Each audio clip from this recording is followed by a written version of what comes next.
To do any electioneering, that's for me to do. But back in 1986, almost to the day, actually was October 31st, you hung up on me, and I want to know whether you're sorry, because if you weren't so rude to me, I wouldn't have conducted this campaign of vilification against you, and would not have named you New York's #1 spachim. So you admit that the source of your ire, the source of your antagonism is not public policy. It's not governance. It's your personal grudge.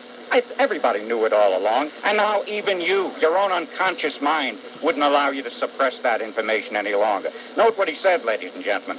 Just because I dissed him, I'm learning the slang of the neighborhoods. Yeah. I've been campaigning with the mayor. Well, that's pretty... You have? You've been campaigning with the mayor? Yes, Bob, and you have been dissing the mayor. In fact, you've been doing nothing but dissing people since you're on the radio. How many ballot boxes did he stuff today? Do you have any idea? How many? What difference does it make? The point is he wins. Let me tell you Wait, something. hold it. Bob, let me tell you. Remember the Borgias? I've modeled myself after two people in history. And you, as a student of history, will know that Aquinas or Aquinas... No, it's Niccolo Machiavelli. Come on. No, Cesare Borgia. Cesare Borgia is my true idol. You mean to say you countenance poisoning your political enemies? Poisoning them by the propriety, by the intellectual magnificence of my espoused public policies. That's poison to people who evince inferior public policy. I understand you're feeling very happy because you know that the taxpayers of New York are paying at least an extra 40 G's a year to keep Thomas Grasso living like a king. Bob, the fact of the matter is we brought him back here from Oklahoma. And you know that the governor of Oklahoma has problems of his own. The governor of Oklahoma is facing legal difficulties. This proves once again that my legal theories were superior. And the fact of the matter is that by bringing Thomas Grasso here to New York, we are going to torment him for 20 years. It would be easy. He wants to be executed. We're depriving him of what he wants. Therefore, we're punishing him. Hey, want to announce for re-election right now officially for 1994? I'm deciding. I will announce at the, I announced, as I said in the early fall of 1986, I'll announce for presidency or not by December. As I said in 1987. As I said in 1991, I'll let you know if I'm running for president a little later on, and I haven't made up my mind. I mean for governor. Yes, for governor. That's, yeah. I know. I wouldn't. How would I run for president when we have the finest president of my generation in Washington right now? Even though he said you sounded like a mafioso, you say that? Bob... You have no self-respect. Bob, the fact of the matter is, when he referred to my having sounded like a mafioso, what he was referring to was my austere dignity. What he was referring to is the authority that I convey by virtue of my intellect. And he was referring to those positive aspects of organized crime leadership that I value. I'll tell you something. You're really not fair. You walked in here and you didn't give me a pair of hip boots. Well, Bob... we need hip boots. You can Bob, dish it out. I didn't bring you can shoot the bull better than any 10,000 politician. Bob... Because you are full of it. You know that? Tu sei proprio feduse. Feduse? Si. Oh, by the way, we have some people here who have a message for you. Do we have the people in there? Where's Busey? Yeah, this guy Busey, he has his own... Bob, I didn't bring hip boots, but I did bring 400 condoms to distribute over here at WABC. These are the extra-large, leak-proof variety. These have been approved by Surgeon General Elders. Well, let me tell you, they're not needed here because this is a neutered joint. This place is neuter. I swear, it's neuter. Okay. I don't know, bro. Wait Some of the broads look okay to me. Oh, are we on the air? Okay, now, we have a group of people here. They have a message for you. You ready? A message for me? Yeah. Pour moi? For you. I don't hear any message. Neither do I. No. See, they're even afraid. You thought they'd say it, but they don't want to say it. No, come on. Mario, ascendame. Tu sei proprio spachim. And he is. Yeah. And I am. So, listen, I'll tell you what. Why are you all dressed up? Why? Ladies and gentlemen, Bob is all dressed up. Why are you all dressed up? Well, I'm all dressed. You look like Mayor Dinkins for a minute in that tuxedo. What? I don't have I thought this was Mayor... You know, you look a lot like Mayor Dinkins, come to think of it. When you're all dressed up, I can't tell the two of you apart. Hey, speechless. Bob Grant, I rendered Bob Grant speechless. I mean, that's really incredible that you would compliment me in such a way. In fact, don't you have a few things to attend to? Yes, I do. By the way, he hands out... Now, I was going to say he hands out the towels, but people get nervous. People get nervous with that towel. I remember you... Anyway, okay. We have another group in here. All right, I want you to listen to this. There's a man I can really respect, Bob Busey. How did you ever get such a great guy to be your producer? Karma. I forget if he's... Our original separation, our original estrangement, Bob. You made out on the air that I hung the phone up on you. That never happened. I never hung the phone up on you. We were disconnected. Oh, really? And you blamed me all these years. You see, there's really no reason for the enmity, for the rancor, for the acrimony. Do you still make fun of Joe Matone? Joe Matone and I are like this. If I knew who he was, I would even like him more. Well, let me tell you how mean you are. I'm a mean guy. One night I'm sitting in Gargiulo's with you. In Brooklyn. In Brooklyn. And Joe Matone was there. And you turned to Joe and you pointed to his ample stomach. And you said, as you can see, Joe never misses a meal. Yes, because that particular day, he stole my cheese and bread. That's true, he did. You saw that? I saw that. Half of what he ate was on the floor, too. He took a goutzadil, the end piece, which you like. That's right. He took that, and he had a slice of provolone. And don't forget that when the waiter came over, there was a big braciole, and he took the wrong end of that, too. He's been taking the wrong end of the braciole for as long as I know him. He was playing with the braciole? Right. You know it as well as I do. But look, we're not here to discuss personal acrimony. The point is vote for Dinkins. Dinkins, Dinkins, Dinkins. You know, some people are going to think you're really for real. I happen to know that you really don't have any respect for him. Matter of fact, you were supposed to have made a remark that you said it was a clever characterization. I characterized him as someone who performed a menial task. Servile task. Yeah. I recall that vaguely. You thought that was very appropriate. Word came back to me that you thought that you got a kick out of it. But you are the one before who cited my fealty to Machiavelli. And you know that a vote for David Dinkins in 93 is a vote for Mario Cuomo in 94. That's all that counts. That's all that matters. That's all I care about. You know, the Giuliani camp is very happy that you're here on the air saying that, because any undecided votes you've just decided they're going to vote for Rudy. I don't want Sharpton. I don't want Daughtry. I don't want the Reverend Jones, the very right Reverend William Jones, who proclaimed Rudy a fascist. I don't want these people fulminating against me this time next year. I want them on my team because, as everyone in New York knows, because you've told them, they are my team. We're going to continue. They'll be held to pay for you if I don't make it. You better hope I'm elected governor. I'll be free to do the things I can't do now. Mario, presénteme. We even have a computer. No, really, a guy with a computer. I heard it. Mario, to say propia, no, smachim. Right. Slams the lid on things for today. Hopefully tomorrow, when I say let's be heard after the 3 o'clock news, Rudy Giuliani will be elected mayor. Christy Whitman will be elected governor. Until then, I'm... Other than last night on the television, so it was a big amount. They said that he got the same percent as last year. He got just about the same. Well, isn't that surprising? That he got just about the same? Yeah. What do you mean? What do you mean? Which aspect is surprising? It's surprising that he got the same amount of Jewish votes after all that happened with him, with Crown Heights and everything else. You would have thought he would have gotten more. That's what you mean. Oh, come on. I mean... what do you mean, oh, come on? You're sounding stupid. I mean, you're not supposed to be stupid. He should have gotten less. Giuliani should have gotten less? Not Giuliani. Oh, Dinkins. Yeah, you're right. I didn't mean to get you all upset. Thank you, pal. Hello? Get off the phone, you grouch. You kvetch. If he were a female, I'd say he was Fabissino. Oof, Alex. Don't understand yet that the problem in this country is that what we need is a third party. And you used that bully pulpit against Mr. Perot in the last election.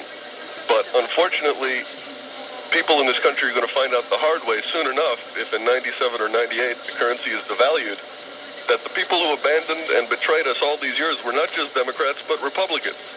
You betrayed what? Well, as an example, let's say the servicemen who were left behind in Asia after the last war. Betrayed who? Betrayed who? The people of America. And what I'm saying... You know what? Listen, you're a crackpot. You're a real kook. You're a real crackpot. No, the only prominent... You're a real crackpot. You know that? Behind those men... You're a real crackpot. Get off my phone. Take him to the funny farm. Put him in Ward C. They have a poor view in Ward C over there at Creedmoor. The funny farm. And I'm sure my partner who, we have a show here from 12 until 7, 12 noon until 7. I take over the last 4 hours. I'm sure my partner who mans the mic for the first 3 hours would agree with me. Oh, Larry. I was also watching the news tonight, and I have to agree with you on Dinkins' speech. It was fantastic.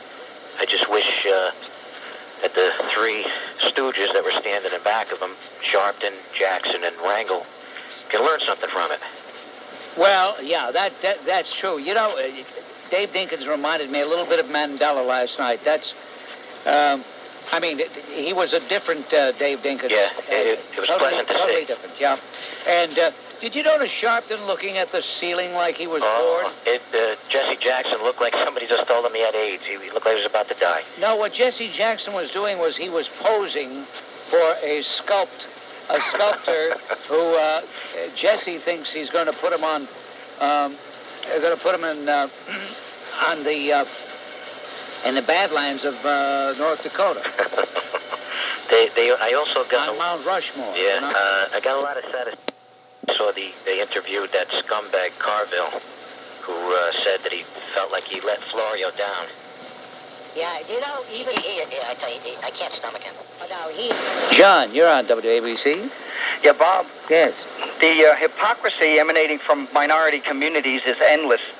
In their paranoia and their ignorance in not even knowing the true meaning of the word pygmy, they criticized you for using that term, and then these racist, sneaky cowards used the incident to test and soften up Rudy Giuliani by reminding him that he should have condemned you for using that word. You know, these racists love to preach to whites, Bob, but they're too cowardly to approach their fellow blacks who denigrate each other constantly using the N-word when referring to each other. And it's all right to call whites honky and blue-eyed devils. I don't see blacks encouraging an end to that deliberate racism. And, Bob, there was a Hispanic couple on another show yesterday talking about how blacks and Hispanics discriminate against one another throughout South America and the Caribbean. And get a load of this. They said the more these blacks and Hispanics looked white, the better they were treated amongst each other. I thought black was beautiful. But let the whites show any kind of bias based on looks anywhere in the world today, Bob, and see what we're called. And, Bob, many times whites are accused of thinking that blacks are all alike. Well, in many cases, blacks prove to the world that they are of one mind and all alike. Didn't almost 97% of blacks vote for racist Dinkins? And all I know is that a black man was elected mayor in Seattle last week in a town that had a 75% white population. And it's not the first time that these contrasts have occurred. So I think it's clear who's doing the voting in this country based on race. And don't forget Minneapolis, with a 78% white population. They voted for a black woman to be their mayor. That's right. Okay. Well, they've got to find some kind of an excuse for losing. Thanks, Bob. And Pygmy's office is rather harmless, but the proponents have stated that it'll have no effect on crime. That's merely intended as a beginning, foot in the door legislation, that once it's in place, it's to be expanded, and once it's expanded, to be expanded again and again, until, a few and fewer people are going to be able to have a firearm. So let me get to what I called for. I got this in The Guardian, the official newsletter of the Coalition of New Jersey Sportsmen, about Florio, what he tried to do during the campaign. And they say, and they have documentation, in case you're interested. They say that his attorneys wrote to all the news media in tri-state area threatening to sue them if they aired pro-gun advertisements. Wait a minute. Stop right there. What is the nature of this call? What the hell is your subject here? Well, I like to say that Flo, you did some things that are not quite legitimate to me, and I want your opinion if it's not legitimate, or... Don't read anything from The Guardian or anything else. Just tell me what it is you think he did that's illegitimate. Okay, here these lawyers call the news media in tri-state area, and he threatened, his attorneys did, they threatened to sue them if they aired any advertisement criticizing Florio or his staff, okay? And reportedly, he also wrote a letter to 21 state prosecutors asking them to arrest people who had certain Florio-free 93 stickers on a bumper. I wonder if you heard about that, or if that would be illegal to do. Cut it out, will you? Cut it out. What do you say? Well, cut it out. That's a First Amendment right. You want to have a Florio-free sticker on your bumper? Well, that's what I thought, too. But okay, thank you very much. The heck, the guy sounded like he was from, I don't know, Middle Slobovia, not even Lower Slobovia. What kind of accent was that? What kind of... I gotta get out of here! I gotta get out of here! This is so stupid. This whole concept, this whole format, it's so stupid. All right, David, what would you like to say? I'd like to say amen to that, Bob, first of all. No, really, stop and think about it. Bob comes in, he sits behind a microphone. He says, let's be... What did he say? What'd you say? I think he was scrubbing dishes down at Tony's Pizza last week, down the block from me. Talking some gibberish behind there, throwing some garbage out of the dumpster. I don't get it, Bob. Okay, what would you like to say? I say, well, Bob, with copycat crimes being so popular these days, okay, do you think Christine Whitman would like to cut off Ed Rollins' penis? I think she'd like to do more than that, and so would I. Did you think we were all going to fall off our chairs with that question, you little schmuck? It's a parade of sickolas. Really. Hey, Benelli, come on, John. Let's cut it out here. Come on, let me get out of here. Will you, for heaven's sake? How dumb, how absolute. What's on your mind, Sam? WABC, we're forging ahead right here, and in a past, I don't believe in reincarnation, and yet I have to suspect that maybe I did have a past life in which I committed many sins and therefore have to expiate much karma in this life.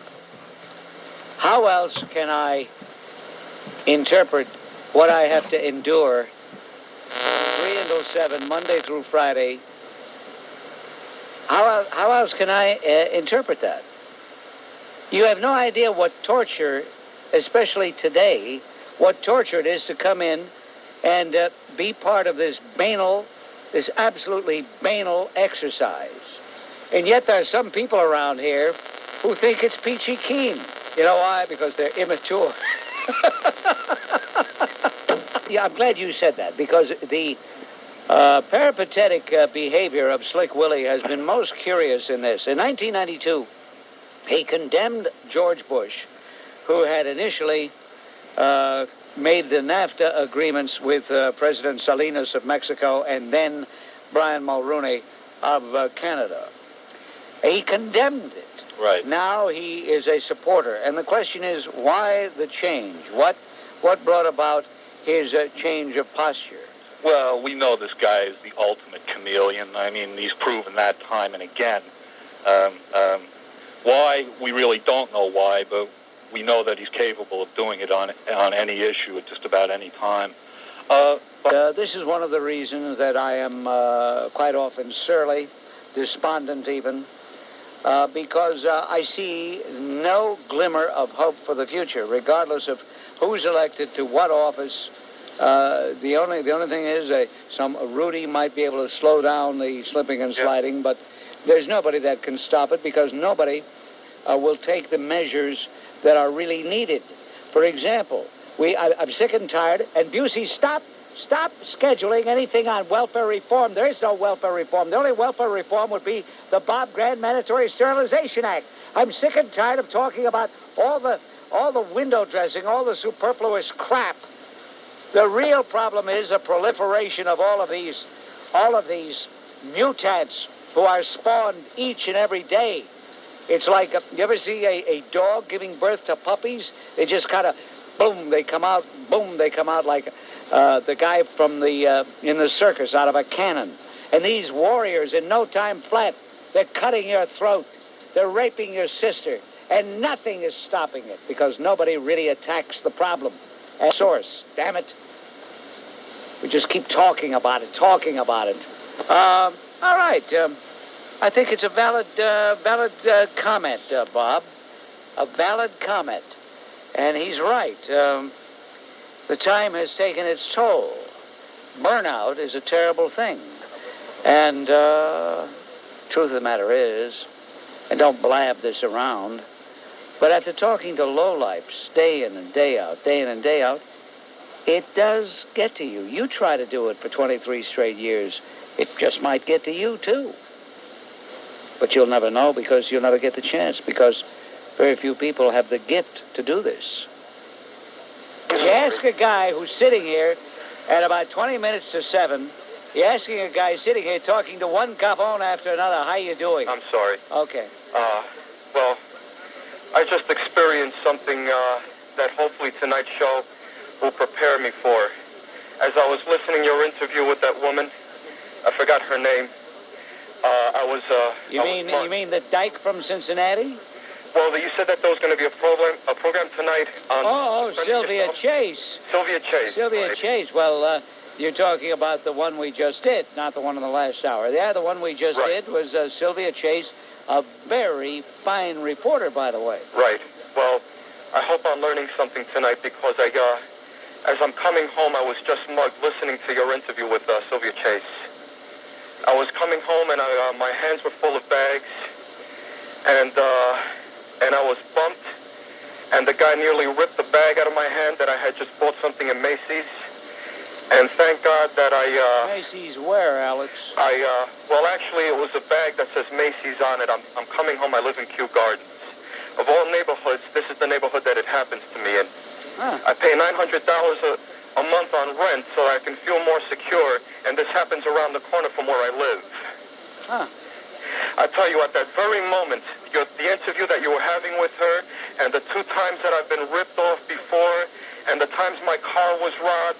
Too bad you didn't really do it. And anybody who believes this AAA Sickola, please send money.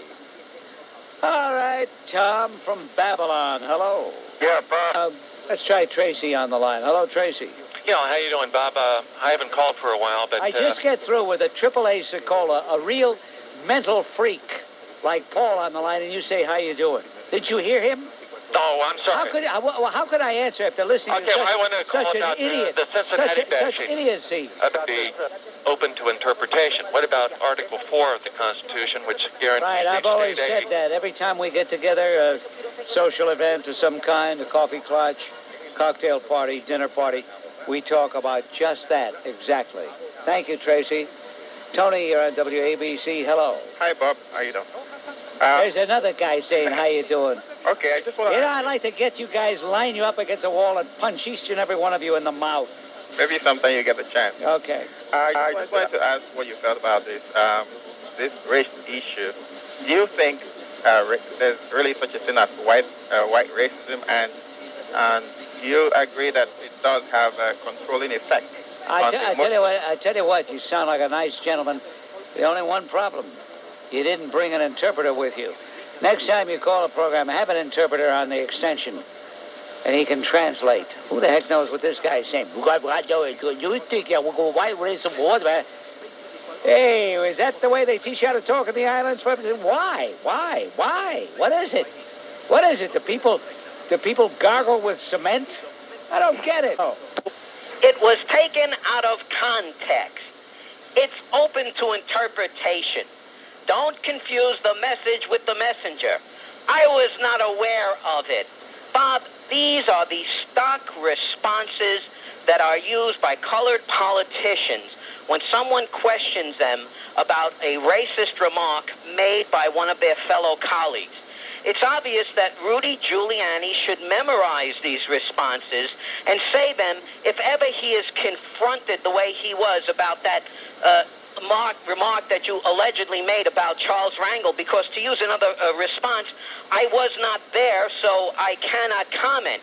The remark about Charles Rangel is really, as you know, it's a tempest in a teapot, but it goes far beyond that because it shows a shirking of responsibility by colored politicians. Charlie Rangel has no right to comment about anything because this is a politician who made a threat to Orthodox Jews saying that there would be a backlash if it was perceived that they were responsible for Dinkins losing the election. And when he was confronted with that, his stock response was, it was taken out of context. Or when Calvin Butts talked about losing New York among other cities, David Dinkins said that it is open to interpretation. Or Jesse Jackson, when his friend out in Chicago called Judaism a gutter religion, Jackson said, don't confuse the message with the messenger. This is the political gobbledygook that we are constantly getting. I mean, calling Charles Rangel a pygmy is nothing. Maybe you should have called him a pygmy-minded. Could he interpret that as racist? This is, you know, Bob, years ago you used a phrase that was very, very perceptive, and you always used to say when commenting upon incidents similar to this, everybody walk on eggs. And how that foretold that we are living in an age where we are having to walk on eggs. Well, I think it's time we start to break some eggs. And maybe, Bob, given with affirmative action, they'll have in the next election, any colored politician will automatically qualify for an extra 10% of the vote to level out the playing field. Thank you. Vintage Frank, ladies and gentlemen, Frank of Queens. Good luck on getting Janet Reno tomorrow for your show. I have to say, this may sound inconsequential, but I wear an earring. It may be stupid, but I also wear a tie. Why do you wear the earring? I don't know. Why do I wear the tie? Well... You know, why does my wife wear two earrings? Women have worn two... you know, you can't answer my question. Right, and you can't answer mine. And because you can't answer my question, you come in with statements that really are not relevant to what I'm asking you. There must be some reason why you've decided to wear an earring. I think it's a great fashion statement. It also looks good. You sound like a jerk. Get off my phone. Fashion statement. You're making a statement. What is he, Blackwell? Sound like a fruitcake to me. ABC, hello, Pete. How you doing, Bob? Ask me that one more time. I'll punch your nose right down your throat. How you doing? How stupid? How you doing? A grown man's got to sit here for 4 hours talking to a bunch of gabones, and you say, how you doing? Everyone's concerned about you, Bob. We all like you. You know, you deserve the special dispensation. Okay, now, Peter, you're on WABC. Go ahead, please. Bob, you really make me sick. How you doing? And you get annoyed at people. I could care less how you doing. I hope you drop dead tomorrow, you pusillanimous pipsqueak. You are disgusting. You're a misanthropic, misogynist nutjob. You know what you remind me of, Bob? When I see a dead lizard lying on the highway and blood and guts oozing out from it, that's what you remind me of, Bob. You know what else you remind me of? When I see diarrhea in a toilet bowl. On WABC, let's try Ronald checking in on the line. Hello, Ronald. Yeah, Bob. You're a racist, fascist, conservative scumbag, and I am a member of Inner Core, and I would like to urinate in your mouth, Bob. I have a hunch the gag hour is not going to last too long. I really do. I've been listening to you for about the past 28 years, and I can't understand, for the love of money, what is it that makes you so great? The only thing that I got to think is that, God forbid, that ever this guy that you keep naming Manelli ever comes to a dead stop, you're going to find so close to his belly that it's going to be incredible. You remind me of pig droppings. You are nothing but a pusillanimous pencil-neck geek. You're 5 foot tall with a Napoleonistic complex. You were born from a dysfunctional family. You're going to die a dysfunctional little rat. You are nothing but nothing. You remind me of nothing. And I thank God that I have this gag hour when I can lay on you. Because even though I'm in Manhattan, I smell you all the way here. And guess what? God bless you.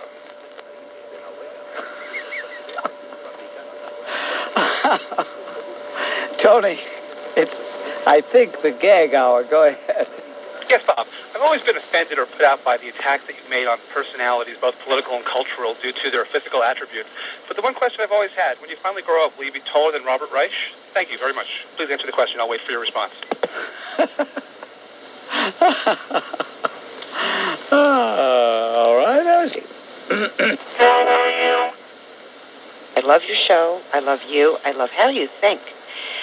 And I think this should definitely be your last gag hour. You're too brilliant to do something like this. Yeah, it is. I realize. I feel unclean doing it. I really do. And I feel that you're wasting time. I don't have that much time during the day, although I have the radio on. But I want you to know the station called me at home to suggest that I do a gag hour. Yeah, Mr. Busey called me at home to suggest I do a gag hour. For what reason? I guess he likes it. I guess he thinks it's funny. I don't think it's funny. I think it's a waste of your time. Well, ladies and gentlemen, you have been a witness to history here on this 19th of November, 1993, albeit nothing monumental, albeit nothing that will indeed make the textbooks of history. But for what it's worth, you can say you were listening when Bob Grant did the last gag hour. And it was something that just came about somewhat spontaneously a couple of years ago and was fun. And I think we better wake up the liberal press in this country, or we'll be another Romania. On WABC, let's... I don't know what that means, wake up the liberal press. It's what a gavone statement. Wake them up. Call them all up and say, hey, wake up, guys. Bill, you're on WABC. It disturbs me the way Clinton is doing all this arm twisting to get these congressmen behind him on NAFTA. I heard the other day that he's thinking of freeing pardoning this spy, convicted spy, Jonathan Pollard, just so he can get Brooklyn Congressman Schumer's vote. I think it's outrageous. Well, one thing should have nothing to do with the other. If it's good legislation, Charles Schumer should vote for it. If it's bad legislation, Charles Schumer should vote against it. Right. But to say, I'll vote for it if you release Jonathan Pollard, the people that he is supposed to be representing are not served if that's the way the vote turns. If the vote turns on something like that, that's not new, but it certainly illustrates how ridiculous the system is. Yeah, we've been trying to get our congressman to help us with a situation in Rockaway Beach where they've taken... I know, Bill, I know. Little Johnny one note, bum, bum, bum, bum, bum, bum. Anytime Bill calls, it always winds up talking about his little domain there, Rockaway Beach. I'm tired of Bill's calls on Rockaway Beach. I'm tired of Joe of Brooklyn's calls, hating women. Jim of Brooklyn, who covers every communist meeting going on. Get a life, all three, you guys, will you? Yeah, Bob. There's an old saying, live by violence and you die by violence. And, ever since this country was founded and occupied by the white man, violence has been the norm. I mean, Bob, I got to tell you, the white man is a good teacher of violence and racism. I mean, just look at your history here. The white... Hey, listen, you dope. You're going to lecture me about whites and the history here when a bunch of savages were running around this country creating absolutely nothing, nada, zilch. A bunch of savages that greeted Christopher Columbus. And you're going to tell me that we are the only originators of violence? That's a lot of nonsense. Right now, as we speak in Africa, the Rwandans are killing the Nigerians, and the Nigerians are killing the Rwandans. They've been killing each other over there in the continent of Africa. The only thing they do is that's better than us is at least they have the decency to eat the people they kill. You jerk, get off my phone. Hi, Bob. Bob, I agree with everything you say, but yesterday you had some jerk that called up, and he says he hunts and traps little animals. Now, it's one thing to do it, to survive, but to trap a little animal in a trap, they lay there for days in a trap in agony. They end up amputating their own legs. And it's pitiful to see a little animal in a trap. And I can't say the sport, and some big Mama Luke that called yesterday, Bob, I think his name was, that he traps animals. Personally, I would like to see him give one of those bums the headlights, and so they grab him, they prey upon him. That would be poetic justice to me. You're just talking about with the headlight thing. I would like to see a guy like that give those guys the headlight treatment, so they prey upon him for what he does to poor little animals. He traps a little animal and they got to amputate their own legs. I can't see the sport. All right, okay. All right, thank you. Thank you, Bob. There's a real gavone. A real gavone. If some guy were in a jam, he'd probably say, is that a little animal? If it is a little animal, I'll help it. He'd probably just say that because he's too cheap to buy his Gumar a fur coat. Hey, good afternoon, Bob. How are you? You know what? Would you please remind me in the control room, from here on in, when I begin the program, to give a health report, a rundown on how I am, so that people won't have to. Bob, do you want to chat? Give this gentleman my home phone number. We'll chat after the show. I appreciate the call, but I'd hate to think that any son of mine or anyone that I knew would give their life in order to let a misfit, a hater of America like Jesse Jackson, go on and spew his venom, his lies, his hatred, his obvious hatred of... Am I the only one who can see this? The answer is no, but I am the only one who says it. White racists were on this list, black racists, Asian racists, but there were other reports that said that this mutant was targeting black conservatives and black Uncle Toms. Why would Nassau County, a bastion of Republicanism, try and cover up something like this? Because, first of all, you can't blame the entire county. Commissioner Kane is obviously a pusillanimous pipsqueak. Amen. And because he's less than forthcoming, less than honest. The fact is, the words that were written by this mutant murderer were, he hates whites, Asians, and, quote, Negro Uncle Toms, unquote. And yet, Commissioner Kane chose to lie and say he hated whites, Asians, blacks. No, he didn't hate blacks. Quite the contrary. Thank you very much. Okay, Bob. Something, or to make sure they're doing homework, or to just, what is with the parent? There must be a way to control the parents to control their children at this point. Oh, really? Really? Sure. You make them come in. Oh, that's peachy keen. Great idea. Not peachy keen. Yeah, thank you, you dummy. Oh, stupid. If you don't come in to consult with the teacher, we're going to fine you. You know how fast that'd be shot down by the courts? You know, I tell you, what wears me out is the fact that so many people are dumb. The good old days that if a 15-year-old kid got pregnant, it was hush-hush, and she was sent out of town to take care of the situation. I asked rhetorically, of course, the mother and stepfather, I say, of this 15-year-old slut, Linda Torres, were looking forward to being grandparents. And for all we know, it was the stepfather's kid.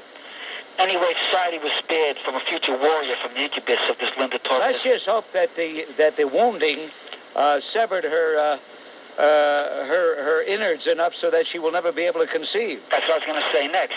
I'm sure the father of this kid is a fine, upstanding citizen of the community. Ha ha. And I can't believe that the mother and the stepfather, they were looking forward to being grandparents. Well, take a good look at them. And listen to them, and you would understand. If you're a lowlife, what do you expect? Exactly. Thank you, Bob. Thank you, sir. Well, what I'm referring to is that, in 1986, some judge claimed that Bill Clinton pressured him to make a $300,000 loan. Yeah, right. To one of his financial partners. Yeah. And even though she wasn't financially disadvantaged. And there's a lot more to this. And I just haven't been reading anything about it. Well, you won't. You won't. Don't you understand? This is the same array of media that protected him in the 1992 campaign. That he said something about, Mr. Bozell said something about just provoking only a big media ho-hum or yawn or something. Yeah, which is, Isn't that what he said? Yeah, it is. Okay, all right. So that supports what I told you. They do not care. The media doesn't care. Well, then they don't really care about their credibility a hell of a lot. No, they don't. They don't. I tell you how we could get them to care. Let's tell the people at the Times and at CBS and even this network and NBC and everybody else. Let's say, Bill Clinton is really a Republican. He's really a conservative. Yes. I'm sick and tired of this scum, Charles Rangel. Why doesn't he just come out and admit he hates white people? This man, Bob, is putrescence personified. He's a pusillanimous pipsqueak. And I don't know. I can't stand the man. And I don't know. This might not sound right, but I know you should never hope harm on anyone. But if I woke up tomorrow morning and I heard that he was shot and killed, I'd be happy. Get off the phone, for crying out loud. I tell you, why do I continue doing this dumb show? Why do I continue doing it? We take a poll. This is... maybe what I've been doing here has had some value after all. Because I really feel that the hubris that this charlatan, this Machiavellian, fake, phony fraud has shown, his contempt for people, his obvious bully boy tactics. To know him is at first to be charmed by him and to be smitten, but then to get to know him better is to be totally repelled, because this is a man of incredible arrogance, beyond even what we say on the air. Mario vende me, tu sei proprio uno spacino. You can run New York State, but all the streets are full of hate. When he comes to town, here is what we say. Mario vende me, tu sei proprio uno spacino. Mario, Mario, Mario. Bob Grant. I think I'm going to make that my theme instead of that same old Rocky thing that we hear. It's so stupid. It comes on with Rocky. Who the hell is he kidding? Rocky. Who do I think I am anyway? That should be my theme right there. In case you're wondering, that was a gentleman who called a program yesterday, and all of a sudden he burst into song, singing his message to the ultimate spachin. Here's Frank. I know that they are there. They wouldn't get up at a community meeting probably and speak out the way they do on the Bob Grant Show, because the savages of their race would not be able to handle it.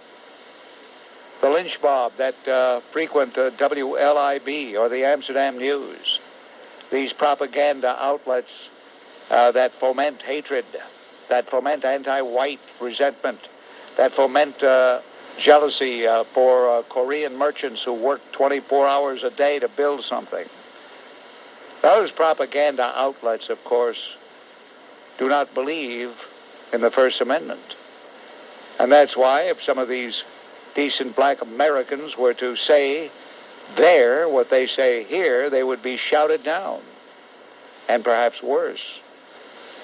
But one thing is for sure, you've got the Bob Grant Show, and you're going to be heard by 1.25 million people. These are the babblings of an idiot who is the Surgeon General of the United States, and she's saying we ought to have safer guns and safer bullets. Have you heard that? Well, it serves him right. He was warned at the time, and I was one of those warning him at the time that he appointed her, that he was just putting a loose cannon in a very sensitive job, a job that may not have legislative importance, but certainly is a bully pulpit type of post, the type of post that creates a lot of press reaction, because everything the Surgeon General says, no matter who it is responded to. If you remember when C. Everett Koop was the Surgeon General, if he would cough, that would be dutifully reported. And it's going to be, and it is the same way with Jocelyn Elders. The difference being Everett Koop had his head on straight, and this bag is a loose cannon. When he did that, there wasn't a white leader around who didn't condemn James Earl Ray. And this is what a meathead like you is overlooking, that white people condemned what James Earl Ray did, and yet there's been very little condemnation. There's been none from official black leadership, only some fine people who call the Bob Grant Show. So a little two-bit idiot mutt like you don't know what you're talking about, you swine. I really don't believe what I'm hearing. I mean, let me tell you something, Dave. I don't like to turn away listeners. That's not what this business is all about. Quite the contrary. This business is about attracting listeners and keeping listeners. Yeah, but I got to tell you the truth, Dave. I got to tell you the truth. You're one of the dumbest people to ever call me. Thank you. Yeah, you really are. You really are dumb. And with that, he hung up. I mean, I don't believe that guy. I don't believe him. Well, don't talk about him. Don't talk about him. I'm listening every day, but don't talk about him.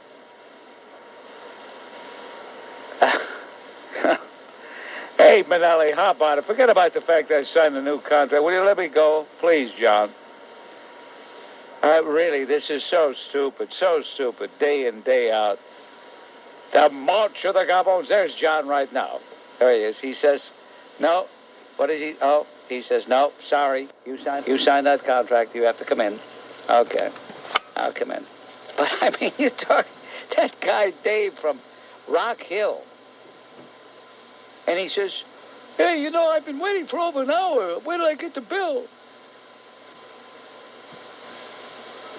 I don't know. I don't know.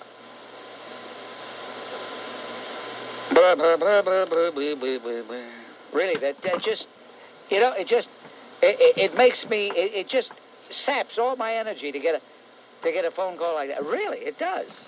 I feel, what am I doing? What am I doing? Well, let's see if I can sit here for an hour and 22 minutes and not think about, what was his name, the guy from Rock Hill? What was his name? I don't even want to remember his name. Was it Dave? I think it was Dave. Anyway, I know you're listening up there in Rock Hill. I know you're listening. But you really are. You're one of the dumbest. I'm talking all time. I'm talking all time. One of the dumbest people that ever called me. So, write it down. Put it there. Put a little check mark, a little asterisk. December 10th, 1993. One of the dumbest people ever to call. Phone the program. Only fraud, that two-bit creep by the name of Jackson has the nerve to go into the Church of the Incarnation in Garden City and preach, and the schmucks sit there and listen to him like he deserves to be listened to. Well, a group formed 13 years ago to monitor hate crimes by the Ku Klux Klan and other racist and hate groups says an increasing number of race-related crimes are now being committed by blacks rather than against them. But I want to know, when is Janarino gonna wake up and smell the coffee and see? Forget it. Come on, you're asking a very naive question. Well, and you're using a trite phrase I'm tired of hearing. Wake up and smell the coffee. Well, maybe. First of all, she's not ever going to wake up because she's convinced that she's right. Take a look at that 6'2.5" dyke. Take a look at her. Just take a look at her, and if you don't vomit, you're a better man than I am. Thank you for the call. Thank you, Bob. On WABC, do we have the chorus? Do we have a group? Let's bring in a group. I feel the need of group therapy. Mario, ascéndame, tu se provenos facim. And And he is. I just wanted to say, kind of in response to what your last caller said, I happen to be a physician, and I think Joycelyn Elders gives the medical community a bad name. It's embarrassing to hear her talk. She says things, it sounds like she doesn't have an education. In that particular talk that she gave, she was talking about safer guns and safer bullets. I don't even know what that means. What does that mean, making bullets out of paper or rubber?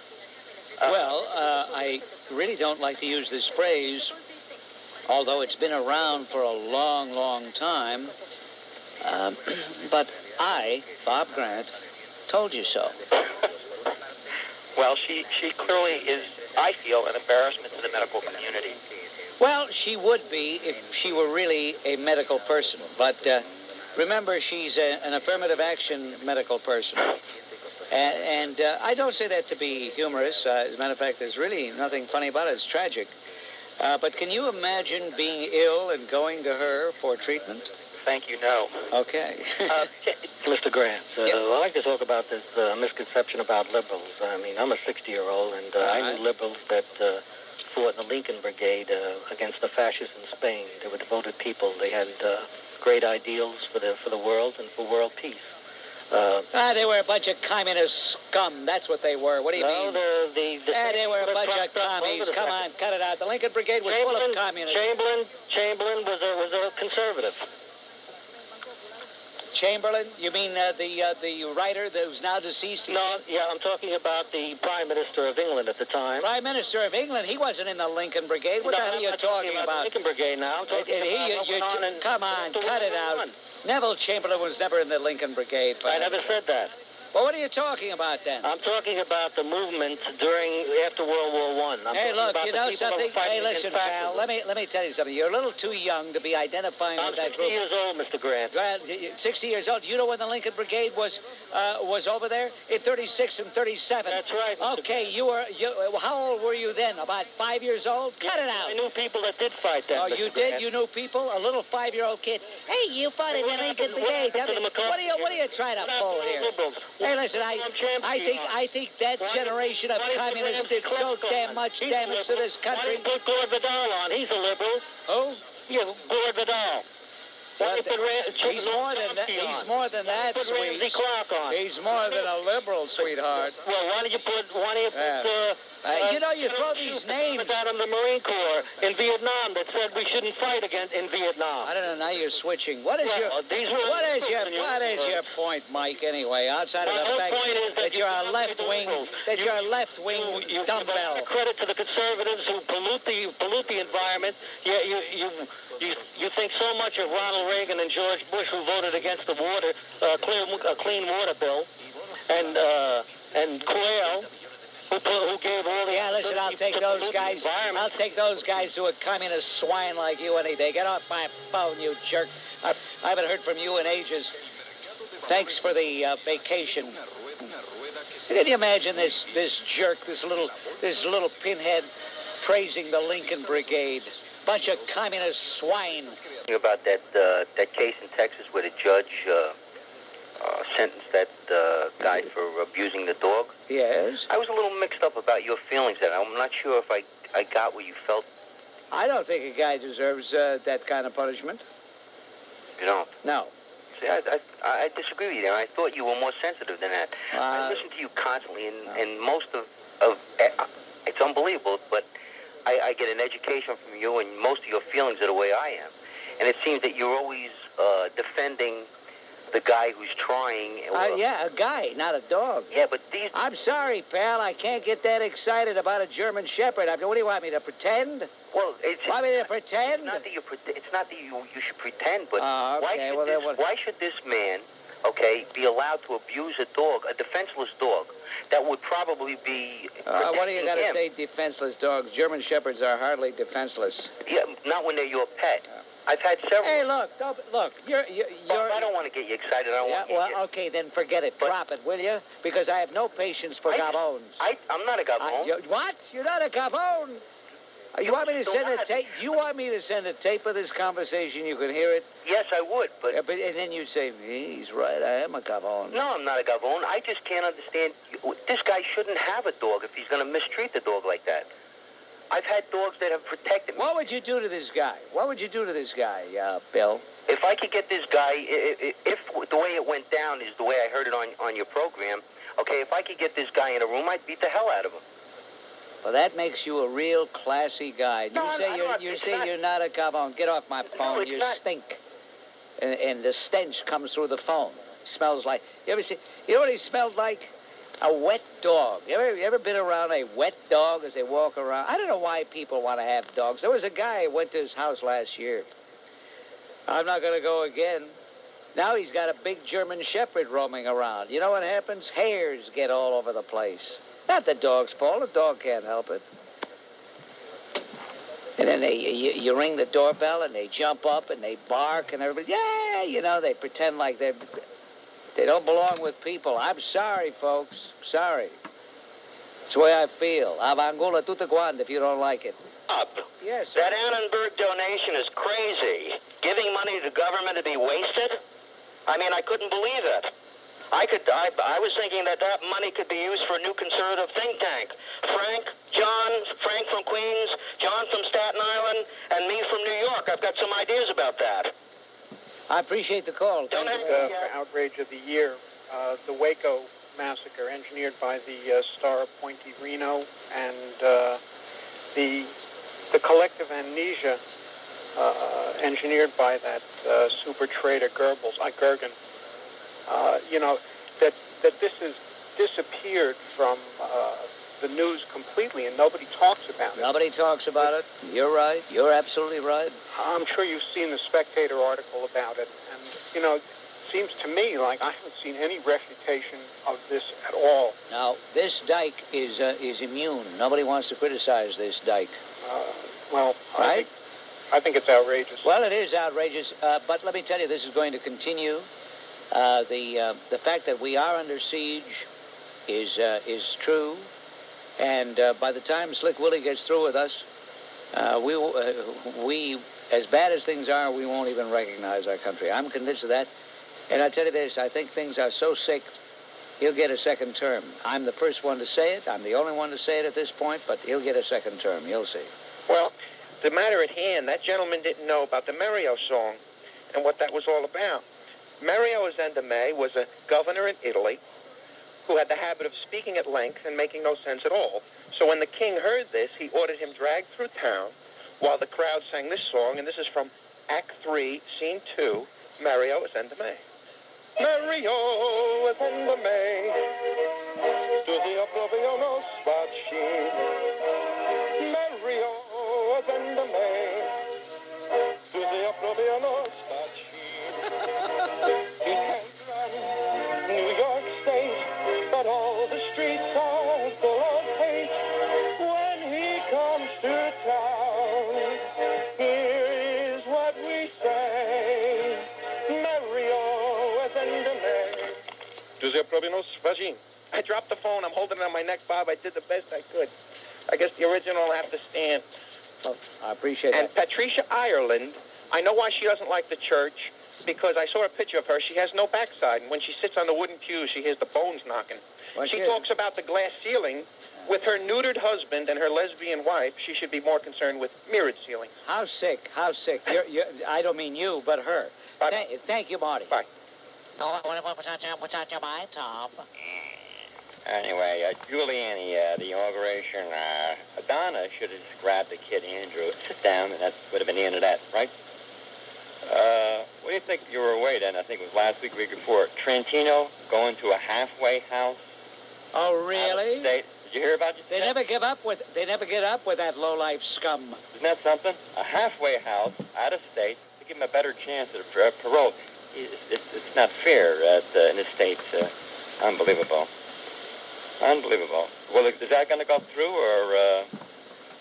Hey, look, we fight this thing every year about Trentino. Yeah, but going out of state, let me tell you something. There's only one way, really, to deal with Trentino. Only one way that justice would be effective. And I'm not going to say another word. Well, I would let him out, put him on a Lodi firing range, put a target on him. Very good. That's another nice fantasy. You know, I have said many times what I should do to make me really feel, have a sense of well-being, is to just turn this program, the format, into vent your fantasies and just let people indulge their fantasies. What about a firing range in Lodi? Fine. Hey, great. I couldn't agree more, Tom. But that's a fantasy. Well, no charges, really, have been filed against Slick Willie. Not yet. And his moll. Right. Better known as Hillary. By the way, I was very depressed when I saw this little twerp, Lee Maringoff, this little twerp with his Marist poll. 86% of the people in New York approve of Hillary. When I see things like that, I say, there's no hope. Well, hello, Bob. I'd like to talk about President Clinton's strategy in relation to his national health care strategy, particularly in regard to the article by David Brock in the Spectator. And one thing I noticed in this article, it appears that, at least according to the two state troopers who witnessed it, that Mr. Clinton has a predilection for having, at least in the quick pickup type situation, not among his stable of housewives, he has a predilection for having females perform oral sex on him. Now, I thought about this a little bit, and I realized that if you look at this situation, the sort of configuration in terms of the sexual realities of the 80s and 90s, where there's a lot of disease, what Clinton has done in these sort of quick situations is exposed himself to the woman's saliva, where she has been exposed to something potentially far more dangerous. So what Clinton has done is stacked the deck in terms of his own personal health care in this situation in his favor. And to me, it's a perfect metaphor for the way his national health care plan is stacked, where they are literally off-putting all the fees and charges, including existing programs like Medicaid and Medicare, onto the private sector. And they have a sort of a risk-free strategy, and we're going to be stuck with all the potential downside. Bit of a reach there. You have a very active imagination, George, but I thank you for the call. Thank you, Bob. Rather disgusting, but George, I don't know if George is really playing with a totally full day. Hey. Winding down and relaxing, and I was flipping through the channels, and I ran on to the Tom Snyder show, and I saw you. You were outstanding. I just wanted to tell you that. Thank you. I didn't understand that lady who was on the show with you. That was a typical douchebag. Typical douchebag. You know, these broads, they have to have certain qualifications. They have to be ugly. What do you mean? What do you laugh? You know, you tell the truth and a person laughs. I think there's a rule that says if you want to be on the radio, you have to be an ugly female Jewish broad. I mean, that's it. Do you know of any? Do you know of any that aren't? I mean, that's it. I have not known of any that didn't have those qualifications. Facility, because it's their country. Yeah, that's right. Get off, you jerk. Go to their country. Learn how to talk. What is the guy? Why do guys like him always sound like they have a cold? I wonder what it is. We'd have to do a little pathological workup on Shem. See what the bone structure is that makes him always sound like he has a cold. Shem, my foot. Oh, Joe, the woman lover, yeah. Well, I have some other topics. Yeah, my foot. We're going to get around to your hatred of women any second now, I know. No, not really. But, really? Yeah.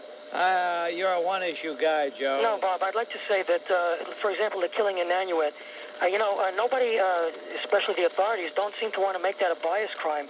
And I want to know how many people out there suspect that the black criminal attempted to kill and killed one of the young boys because he was white. I mean, he may not have said it overtly, but I mean, do we doubt that he had this rage against white people that made him want to kill for no reason, just to attempt to kill these people? Does anybody doubt that it was a racial crime? But of course, nobody in power will ever say that. Unfortunately, nobody overheard him saying an overt anti-white statement, so he'll get away with it, and it won't be labeled a bias crime. Bob, what I'd like to say to the people who are wondering, what can we do? What can we do? Well, I think that, like you say, they have these other organizations such as the NAACP and the Rainbow Coalition and Aspira and all these other organizations. It's time that they become an organization devoted to either white people or black and white together, such as CORE. I don't understand why people don't either join CORE en masse, or else someone such as a Donald Trump or some white person become a white activist with money, form an organization called the National Organization or National Association for the Survival of Decent People or White People or American Values or something. And you've got to organize all these individuals out there calling up saying, what can I do? What can I do? You've got to organize. You've got to form a group to counter these other groups. These are pressure groups. We've got to have our own pressure groups. So I say either join up with CORE or someone start another group or some other groups. And finally, Bob, I'd like to have people thinking along this question here. They're talking about abstinence as far as condoms goes, having young people be abstinent. Why not, and I'm going to say this tongue-in-cheek, and then I'd like to respond to your response. Why not make sex between minors, sex for anyone under 17, let's say, make that against the law, make that illegal? What do you think of that? On WABC, we're forging ahead right here. And I have to laugh at Joe, how presumptuous he is. He wants to respond. I want to give a response to your response. There's nothing to respond to. When someone comes up with an inane, impossible, stupid, immature, puerile, childish suggestion, I would be just as childish, immature, puerile, and idiotic if I were to take it seriously and respond in kind. Having said that, I tell you that you're listening to the Bob Grant program on WABC, the longest 4 hours in the history of humankind. With wife number one? Yes, sir. And now you have 3 with wife number 2 and 1 on the way. Yes, sir. You qualify as schmuck of the week. Why is that? How stupid. Why is that? Why is that? Yes, sir. What are you having all these children for? What are you, that loaded with money? No, I don't have, it's not a matter of money. How stupid. How stupid. Can't believe it. What about your own life, pal? Does that mean anything to you? I guess not. My own life or my children is the point. I see. Well, that's just peachy keen. Live through your children. I don't understand people like you, but then again, a lot of people I don't understand. I see you on... I've listened to you over the years. My mother listened to you when I was... Well, okay, that makes everything all right. No, it doesn't make... No, it doesn't make everything all right. Point being is that I can't see the reasoning in as far as locking the fathers of children up, when the children are fine, and if you lock them up, there's no way of them making money and as far as being in jail, how can you make money if you're in jail? Well, who cares whether they make the money or not? Put them in jail because they're no good rats who turn their backs on their children. Well, okay, you're talking to me now. See, that's what I'm saying, that I'm not a no good rat. No, you're not a no good rat. You're just a pathetic schnook, that's all. I'll tell you, Bob, I've seen you and I've really admired you over. I'm only 36 years old. But this opinion that you just, I can't believe. How old are you? I'm 36. 36. Yes. And you've got 3 little ones, another one on the way, and 2 others that you have from your first marriage. Right. Have you ever discovered how you become a father? What is it that you think you're doing that you become a father? I don't understand the question. Although what I'd like to say is that I'm from a family of 9. My wife that I'm married to now is from a family of 9. Fine. No, I'm not trying to follow in the footsteps. No. I'm just trying to enlighten the people who listen to this show that it isn't really, there aren't deadbeat dads. I'm sure there are deadbeat dads. Well, then what are you putting? Hey, if the shoe doesn't fit, why are you trying to put it on? I'm not trying to put it on. Why are you even talking about it? Why are you even talking about it? I don't understand. What do you want from me, a medal? Pardon me? What do you want, a medal? I don't understand why you call I don't want a medal. I just thought that it would be something that your listeners would like to know, that there are such a thing as not deadbeat dads. Well, what did you think? That all the people listening to this program were dwelling on the fact that there are deadbeat dads? Did you think, in spite of the fact we've talked about anything but deadbeat dads, that this audience was fixated on the subject of deadbeat dads? And what does it have to do with Mick of Long Branch? Why does Mick of Long Branch, what is there about you that makes you call and take up the cause of non-deadbeat dads? Why you? Well, first of all, you're anonymous. People just know you as Mick. I mean, I don't. No one else has. Maybe because no one else has. I can understand why this guy's got 2 children and soon to have a total of 6 children. Right. I can understand. Well, that's all right. You're not a bad person. I'm not. I've listened to you. Just make sure they don't wind up on welfare, will you, pal? No, I'm a struggling carpenter. Struggling. There you go, struggling. So you got to struggle more. You'll have another mouth to feed. Don't you understand? Don't you understand, Mick? Okay, Mr. Grant. I just thought I understood you a little bit better, and maybe I didn't. Maybe I'm not as exalted or as acknowledged as you are. There's nothing exalted. I just don't understand why you want to throw away your life by becoming burdened with all these children. I don't understand that. Okay. All right. Well, it was a pleasure talking to you. I might need some carpentry work, so forget what I said, will you? Hey, I'm going to take advantage of this guy. He wants to be a schnook. Hey, listen, I might need some carpentry work, pal. Okay, good. All right, thank you. Okay. It's called. Chop your heads off. Chop your heads off and throw it into the ground. What am I supposed to do? Fall off my chair? Are you pausing to give me time to fall off my chair? No, I'm not giving you time. I'm just all right. People. I will come into your town, come into your village, come into your house, and kill most of your white people. You have violated one of our own. He then threatens the life of Stephen Baconis, one of the leaders, and the officials up there. He says, I warn you, officials there, I will cut you up in 100 pieces and throw you to the foul of the earth. Hello? Yeah, I'm listening. He's also involved in killings in 3 cities, you're not aware of. The zebra killing over 23 years ago. Between 100 and 200 white women and children were stabbed and strangled to death. Also in Chicago, he's involved in, when he got money from Gaddafi. What do you want me to do about it, Kenny? I'm just telling you. I know.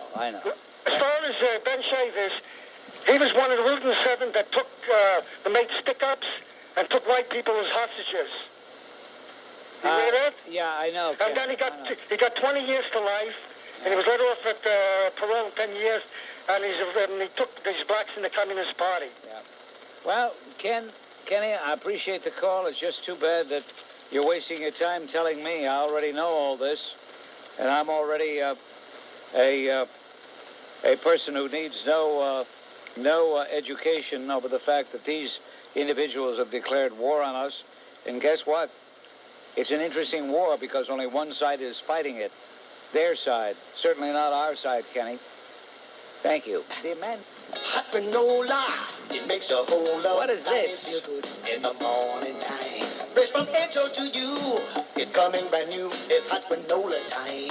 What a fraud Claire Schulman is. Oh, God bless you. Steve, how soon can you get here to the studio? I usually don't kiss men, but you I'll kiss. I can't stand that fake, phony, prune-faced fraud. I can't stand her. Well, let me give you my reason why. Maybe it's the same as yours, or perhaps you have others.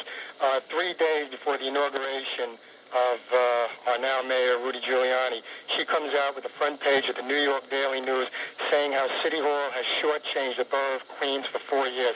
Well, I got news for Claire Schulman. Who was the mayor of New York City for the 4 years? Who campaigned? She campaigned with Dinkins for 4 years. And 3 days before Giuliani is inaugurated, suddenly we're not getting our fair services. Claire, where were you for 4 years? Wake up! Wake up, lady. You've been the borough president for, 10 years? And 4 years under Dinkins, and you only now begin to realize it? Claire, you could have gone and said, I'm not going to support Dinkins. You could have done that, but you decided to support Dinkins, knowing full well that we were not getting our fair But wait a minute. I'm not defending her, but I must explain something. A hack like Claire Schulman only gets to where she is because she has been a loyal follower, just as someone would follow Adolf Hitler into a bunker. She has been a loyal follower of the discredited Donald Maness bunch of thieves in Queens Borough Hall. She has gone along with everything. They have taken advantage of the fact that the Republicans are so split and so childish and so immature, and they are the only party there. They've taken advantage of that fact. And Claire Schumer has just gone along, never once showing any independence, but just being a typical party hack. Right. Okay. Thank you. Thank you. Bye. Today, at the Spuccini's State Address. Yeah. I was shocked to hear from the quotes in the Post that Mayor Giuliani hinted that he could very well cross party lines and support Mario Cuomo for a second term as governor. He says the governor seemed as though he has a lot of vitality left, and he could very well support him, and he thinks the governor State of the Address was great, and he has some good plans in there. Now, can you believe that he would even think something like this after all the lawyer supporters that put him in there, and he knows how they feel about this governor, and he would make such a statement? George, I don't mean to disappoint you, but yes, I could believe it. This is unbelievable. No, I could believe it. After all, why should we be shocked if a politician shows us that in reality he's a sleazy person interested only in himself and not caring about such things as loyalty? Yeah, but Mr. Grant, it's a dishonor to people like yourself, Jay Diamond, Curtis Leewood, all the people that went out. Don't forget to name everybody here. We mustn't forget everybody. We'll name the whole pantheon, right? It's unbelievable. Hear that, guys? Hey, Curtis, Jay, hear that? Yeah, we heard it. Okay, yeah, all right. We're all here. Thank you very much, George. All right. Mr. Grant. I remember when I used to do a single, but those days are long gone. Yeah, Mr. Grant. Yes, sir. A minute interlude there because his nose is stuffed and not with mucus. Yeah, it was very sickening, and the people should be wise to him by now. Even the way he says stuff, because he was complaining that the black kids weren't learning algebra. I wonder why. And Larry said, well, why aren't they teaching it? And Bill said, don't ask that question. This is America. Real sarcastic guy. I see. What was your interpretation of Cosby's sarcastic response? Well, he was suggesting that we wouldn't want them to learn anything like that. And I wonder if Cosby knows algebra. We're holding them back and everything. But this is a guy who, if he wasn't a multi-millionaire because of white people, would be on a corner with a squeegee and a brush. And, and instead of being thankful, all he can do is make as much noise as he can. And I couldn't take it. I watched for a few minutes and had to flip it off. But well, I did better than you. I didn't put it on at all because I have enough annoying things, enough annoying people in my life, and I suppose they'll pass a law someday that will force us to watch some scum like that. Yeah. That day probably is coming, but in the meantime, since there is no law at the present time, I took advantage of that fact and did not tune in. The aforementioned Mr. King. Well, you were better than me then. You got me for about 5 minutes. All right. Thanks a lot, Bob. Not at all, Scott. Thank you. I'm always calling you. Hey, Bob. Wait a minute, Ray. You called the other day. You're violating the once-a-week rule. No, not this week. Yes, you are, you 2 years. liar. On WABC, it's Art checking in. What did he forget? He says, I'm always calling, yeah. We don't mind him always calling as long as it's no more than once a week. That goes for anybody and everybody, once a week. Even in the old days when the former Wumbar of Yonkers used to call a program, I remember one time he called, he violated the once-a-week rule, and I had to hang up on him. And he had a Borregas on me for, months, but he finally got over it. Nothing sensitive about him, not at all. Only gavones are sensitive anyway. Somebody like Rush Limbaugh, he really investigates the callers before they put on the air, and in fact that's why he's successful, because nobody disagrees with him. The only person who would disagree that I hear on his show is somebody who's a child molester who says I should be put away for 20 years. But you have people who disagree with you, like me. Now I think, you talk about slippery and slidey Bill Clinton, but for instance you supported President Nixon when nobody else did. You supported him. Wait a minute, Wayne. Let me. You supported him. Wayne. Let me tell you something. Wayne. You've just made a fool of yourself, and I'll tell you why. You were telling me how assiduously you've listened to me since 1971. Fact of the matter is, I got a bad time from a lot of Republicans back in 1974 when I called for his resignation, when I did an open letter asking him to resign. Every year at the Lincoln Day dinner, I used to do the Lincoln Gettysburg Address. And that particular year, I got a lot of booze, because just the day before and that same day, I had called for Richard Nixon to resign. So, Wayne, you owe me an apology. You don't have to give it to me. I wouldn't even want it from a low-life, fake, phony, fraud, little two-bit nothing ball like you. But if I ever see you, Wayne, and I know who you are, I'll knock your dumb nose down your stupid throat, you putrid scumbag. Concerned with how you're doing, and although I didn't ask that question, though. Well, I know exactly what you mean, because when people say, how you doing, it doesn't mean anything. They immediately jump right into the other question. When I was in the boat business in Florida for a while, and people would call on their phone, and the first thing they say is, hey, how you doing? And they jump right into what they're, I need to get this or that. And I'd stop and I'd say, well, I'm doing very well. How are you? And then there was a pause, and they say, hey, what are you, some kind of wise guy? And I said, no. I said, you asked me, how am I doing? No, I'm just asking you, how are you doing? And I used to get a kick out of that. I actually had a couple of New Yorkers hang up on me after we went through those verbal gymnastics, as you say.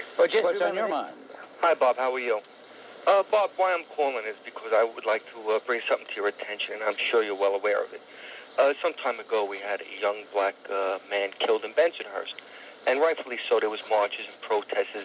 What do you mean, rightfully so? Well, being that he was... Come on, you're being phony. You don't mean rightfully so. Wait. You don't mean rightfully so. Listen to me. You don't mean rightfully so. Listen. So don't be a phony and say rightfully so. You don't mean it. Listen. What I'm saying is because of the color of his skin. Now, because we have a white man who was killed over a Jeep, where are the black leaders now? And the Sharptons and the Jacksons and all these black activists. Well, they don't care. The guy was white. I mean, are you so stupid? Are you so dumb you can't understand it yet? Well, so what you They really don't care. If the guy's white, it makes no difference to them. As far as they're concerned, it's one less enemy to fight. I mean, this is the way they see it. Right. So it's open hunting season on whites. That's what it's come down to. Well, in many cases, yes. So they want an apology because Ferguson was called an animal. But he's not an animal to them, though. That's what it's come down to. They want to protect their own. Is this what it's coming down to? If you need me to tell you, then you're not really playing with a full deck. You know damn right well what the answer is, so don't play dumb. No, nobody's playing dumb. Oh, well, in other words, you're just that way naturally. Oh, okay. Well, why aren't these leaders their attention being brought to this and to protest against their own for committing these crimes against whites? I don't know. When you see him, ask him, will you? Yeah, okay. Thank you. The March of the Gavones continues, ladies and gentlemen. As a matter of fact, that's what this program has been subtitled by Radio Daily Magazine, The March of the Gavones. That's all right. Better to march than shuffle. To Christy Whitman on cutting the taxes. Lawrence Kudlow, in an appearance on the Larry King Show last week, made a monkey out of Lester Thoreau and, of course, Larry Left-Wing King. You don't have to sell Lawrence Kudlow to me. I'm going to have to leave you because we have this special report now. Super Dyke Janet Reno is making a statement. Speculation as rapidly as possible. The president has so many responsibilities. He must be able to focus on the problems that face America. It is important that public confidence be preserved and that the public knows we are doing everything we can. Thus, I do not think we can wait until the independent counsel statute is reenacted. Sometimes we have to go beyond what is generally appropriate simply to ensure people that we have gone the extra mile. That is why I will begin today considering who to appoint as an independent counsel under Justice Department regulations. I hope to do so as soon as possible. Madam Attorney General, what does this say about your independence in light of the fact that just a few days ago you said you would not take this action? Now the president has a change of heart, perhaps for political reasons, and you seem to be jumping at this letter. Yes, I thought you would ask that question because I think one of the things you have to consider is the whole picture. As I have said again, as I have said tonight, I think it better for Congress to enact the independent counsel statute. That won't happen in time to give the president the opportunity to focus on the issues that face America, and he's got to be able to do that. But that situation hasn't really changed in the past week since you took your initial position. I can't answer for that because I have tried to remain independent so far as the investigation is concerned, and to make sure that that investigation was conducted in an independent fashion. What I can't address are the issues that the president has to face, and the fact that he feels it important that it be resolved as soon as possible, as independently as possible. I will do everything I can to make sure that the person is as independent as I can possibly ensure that the transition is as smooth as possible, that the person is respected, impartial, and has a reputation for integrity and competence. Let me get my hip boots here. It's getting very high in here, Janet. The person who can be fair, impartial, and who has a reputation for integrity. All right, okay, that's enough of that. It's getting too thick in here. You know, I'm 30. I can't even stand to listen to that Super Dyke. Contact, if you want to talk about what Super Dyke said. 6 feet 2 inches of bad road. You can call. Anybody else who are involved in the SNLs who are probably Republicans. You know, Biff, I gave you more credit than this. I knew you were very partisan, almost to a fault, but I always thought that there was a strong strain of integrity. I no longer think that, Biff. You really sound like a person who's lost it. I'm disappointed in you, Biff. You're still first rate, Bob. You still bring up the subjects and you make people think, and I hope when I get an opportunity to speak to your audience that people listen. But Clinton has probably been one of our most sophisticated, best presidents we've had. And like I said last... On what basis do you say that? Well, he's getting things done that are good for America. Well, what's good for America? The tax raise, raising our taxes, that's good for us? You can afford it. I can't afford it. I'm not here... You said good for America. Don't put it on a personal level here with me. I could afford it. You know, that implies that if a person could afford it, it's okay to raise their taxes. I mean, is that what this country's all about? Taxing? Is that what it is? Taxing? Yeah, well Reagan turned around. And there he talks about Reagan. Okay. When you're talking about an incumbent office holder, and they want to talk about a past office holder, that means they've lost the argument. There's no point in continuing. But Biff, of all people, I know he's a very partisan person, but to say that Slick Willie's using this to reopen investigations into other SNL cases, it's absurd, totally absurd. Let the chips fall where they may, that's what I say. Of course, if you're afraid of where the chips will fall, then you don't agree with that. First time caller, but I enjoy listening to you every day. I hear a lot of anti-Semitism from the Muslim area, especially from black Muslims. I like to remind, I studied biblical history as well as history. You studied what kind of history, sir? Biblical history. What is physical history? Biblical history. Oh, biblical. Okay, right. All right. Okay. Okay. And something very interesting I came up across recently, and I'd like to share it with you. That is the origins of the Quran. In the first chapters of the Quran, there are 3 letters that says Aleph, Lamed, Mem. You ask any Muslim, and I've done this already, what does it mean? They don't know what it means. And even Muhammad was confronted with this question, and he said there's not enough valleys or mountains or trees that can describe what Aleph, Lamed, Mem means. But Aleph, Lamed, Mem is Talmudic. It comes from, it's a pre-abbreviated letters, which means Endo Mamash. All right, that's fascinating. This is something we can think about. If we have trouble falling asleep tonight, instead of counting sheep, we'll think about what you were saying with the marbles in your mouth, pal. The salute to the Fachim?